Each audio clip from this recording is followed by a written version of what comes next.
Okay, in this video we're going to prove the Pythagorean theorem. We're going to use proofs. And you'll do a lot of proofs in geometry when you get into 10th grade. So we'll do a proof on the Pythagorean theorem. I showed you one actually in a previous video earlier in the year. It was a simple proof, but this one's a little more complicated. So in order to do this one, it's important that you know FOIL. And we've done FOIL already, so if you don't know FOIL, if you don't remember FOIL, check back on the videos we did on FOIL. And of course, earlier in the year we did the rules of exponents, so you should review that. If you're comfortable with FOIL and the rules of exponents, then we can go ahead with this proof. Okay, so here we have, looks like a puzzle. We have a square, you see the blue square, inside of the black square. So the blue square is inscribed. Remember the word inscribed. It's inside the black square. And you can also see that we have 4 triangles. Now it's important to know this. The black square, the area of the black square is going to equal the area of the small square and the 4 triangles. Right? Doesn't that make sense? Because they're all inside of it. They should all have the same area. Again, the 4 triangles and the small square should have this together, their sum should be the same as the bigger square. So let me go over that. Let's say I had a big square here, and it was 100 units squared, and the small one was 20. If I put the small one inside, right, I'll write 20. Now what is the area of this? The shaded area. Well, obviously, if the big square is 100, and we put 20 in already, the shaded area should be 80 units squared. 80 and 20 is 100. So it's important to know that whatever's inside has to equal the area of the larger square. All right, one more. So here we have a square, and so we have one that's 50, one that's 10. If I put the 10 in, what's the shaded area? 40. Right? So if we had a square, and we had 4 triangles, and we had a smaller square, and we put it all together, it would look like this. So we know that the 4 triangles and the smaller square will have the same area when you add them all together as the larger square. And it goes back to that puzzle. So here it is. It's the same thing. Here's the 4 triangles and the small square. Now you see those letters, so we'll go over those letters in a minute. So you have C and C and C and C. So we know it's a square. It's just showing C. So to get the area of this triangle, it's C squared. Why C squared? Because in a square, if it was 5, let's say we had a square. I'll put a square over here. Let's say we had a square and there was 5 on each side. Well, then it's 5 times 5, right? That's the area. So it's 5 squared. So we don't know what the numbers are here. We just have C. Just have the letter C. Make that better. So we know that whatever the letter is, C squared is the area of that square. Now, over here, we have a B and we have an A. So the length of this square is A plus B. It's A plus B. Why? Because from here to this, from this point to this point is A. We don't know the length. It's just saying A. And from this point to that point is B. And we don't know what it is. But we know that A plus B together is the length of that square. And it's the same here. A plus B. And it's the same up here. A plus B. A plus B. Same thing. So we need to know the area of a triangle too. If we can get the area of the triangles, and they're all going to be the same, and the area of this square, then we'll have the area of the larger square. So let me just hold it there for a minute so you understand that. Let's use real numbers and you'll understand it a little better. So let's go back to that original one we had.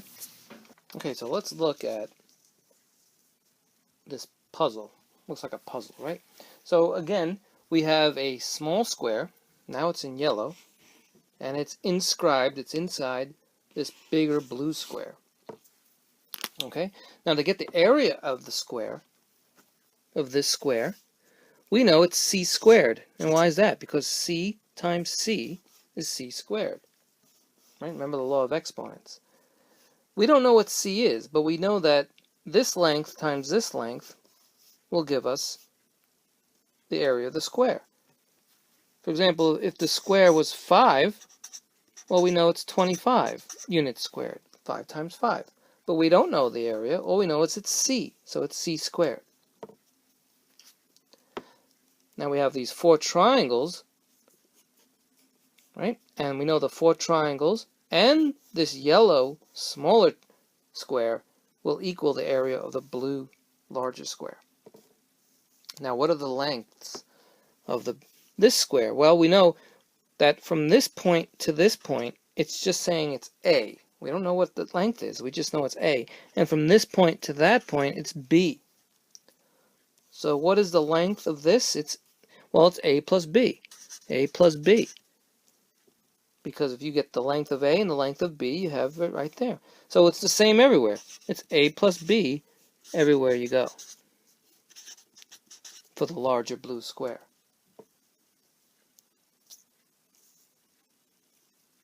Okay, there we go. So let me use numbers for you to understand that before we go back to these letters, because it could be a little confusing. So let's say now, instead of saying C, we're saying 5. That the square is 5. So we know the area already is 25 units squared. We'll circle it.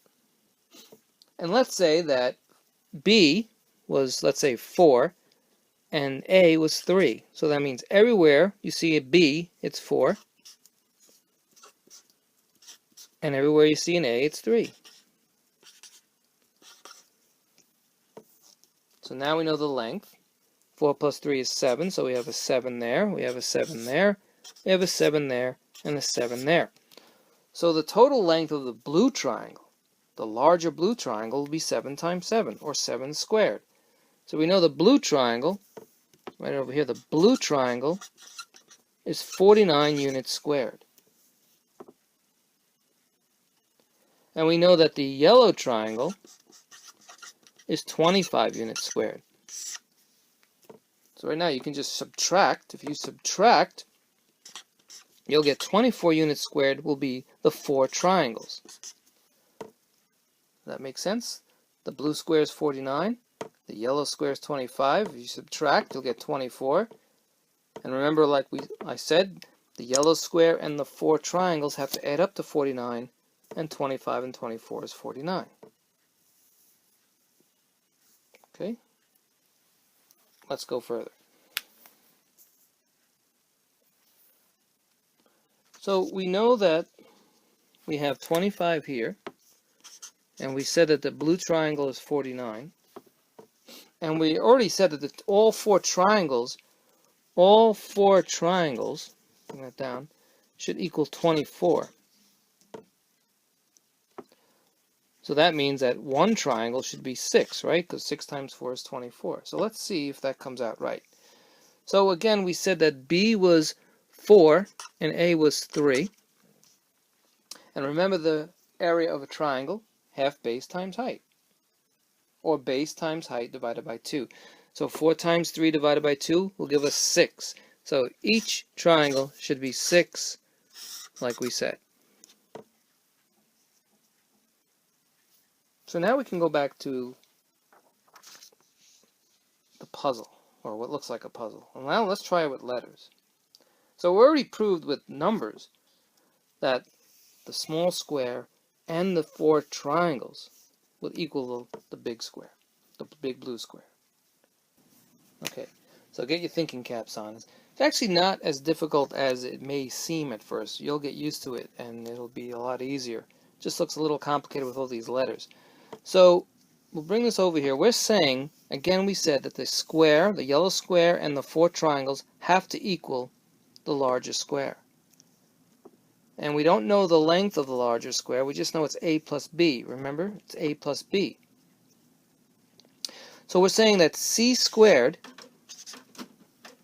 plus the 4 triangles, there's 4 of them, go to parentheses, Now what about the 4 triangles? The area of the 4 triangles.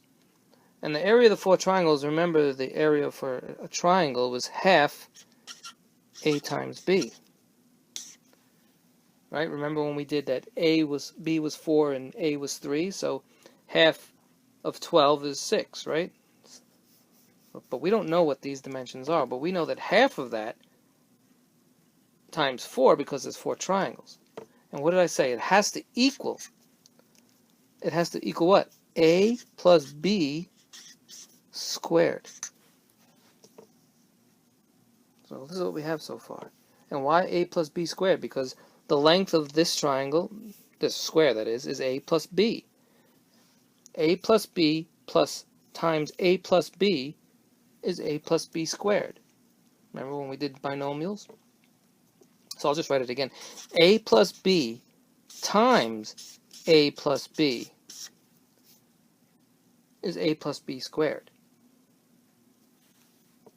We'll come back to this part. So this is what we have again. Let me review it one more time. We have C squared because the square is C squared. And we have 4 triangles. And the area of a triangle is half A times B. Okay? Okay. Let's make a cleaner thing here. So, we'll write it on the bottom here. We have C squared plus 4 half A times B. It has to equal A plus B squared, which is A plus B. That's A plus B squared. A plus B times A plus B is A plus B squared. But we'll break it down like that. So, if you have C squared, and we can say this is C squared, now we'll do some algebra, plus, what's 4 times half AB? 4, just distribute. You have to distribute. 4 times half is 2, so you get 2AB. And we'll keep that there. So far we have that. Now we have to do FOIL. Do FOIL on this, if you remember. So I'll bring it up. We have A plus B times A plus B. If you remember FOIL, first, outside, inside, last. So A times A is A squared. A times B is AB. B times A is BA, but remember the commutative property, it's the same thing as AB. And B times B is B squared. Now we did this with FOIL, so you should check the video on FOIL. We can combine like terms here. We have A squared plus AB is 2AB plus B squared. Okay, you're still with me. So, this is on one side, we have this. Right, so we can write this over now. Remember we had, we'll bring that over a little more, C squared plus, now we have 2AB is going to equal A squared plus 2AB plus B squared. Now if you have to rewind the tape, do that. So now again we could do some algebra here. I'm going to minus the 2AB on this side, and we'll minus it on that side. They cancel each other. So what are you left with? C squared equals A squared plus B squared, which is the same thing as saying A squared plus B squared equals C squared. So that's proving the Pythagorean theorem. So rewind the tape if you need to.